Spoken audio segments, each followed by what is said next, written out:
చూస్తున్నాం మనకి డిఎస్సికి సంబంధించి నిరుద్యోగుల విషయంలో ఆర్ కృష్ణయ్య మరి ఈయన ఇప్పటికే నిరుద్యోగుల సమస్యల పక్షాన నిత్యం పోరాడుతుంటాడు.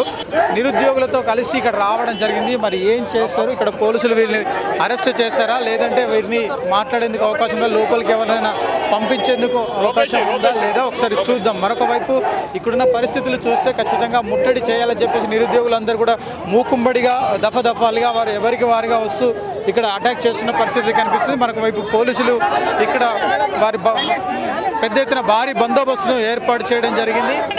2 నెలలు వాయిదా వేయాలని, అదేవిధంగా ఈ పోస్టులను 11,000 నుంచి 25,000 పెంచాలని డిమాండ్ చేస్తూ ఈరోజు పెద్ద ఎత్తున ర్యాలీ నిర్వహించడం జరిగింది.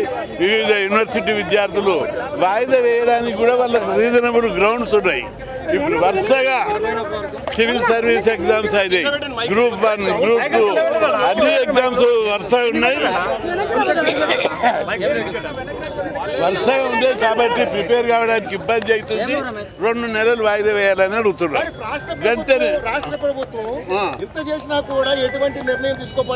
తప్పనిసరి ముఖ్యమంత్రి గారికి ఈ విషయం సరి అయిన విధంగా చెప్పడం లేదు. వాళ్ళు ఆ కింద ఉన్న అధికారులు కానీ అడ్వైజర్స్ కానీ ఈ సమస్యను చెప్పడం లేదు. లేకపోతే ఆయన తప్పనిసరి స్పందించే రకం. ఇప్పుడు 2 నెలలు ఎందుకు వాయిదా అడుగుతున్నారు? గ్రూప్ 2 వచ్చింది, సివిల్ సర్వీస్ ఎగ్జామ్స్ వచ్చినాయి, కేంద్ర ప్రభుత్వ ఉద్యోగాలు వచ్చినాయి. వీళ్ళు ప్రిపేర్ కాలేకపోయారు. అదేవిధంగా మధ్యలో గురుకుల టీచర్స్ వచ్చాయి. వీటన్నిటి వల్ల కొద్దిగా టైం అడుగుతున్నారు వాళ్ళు.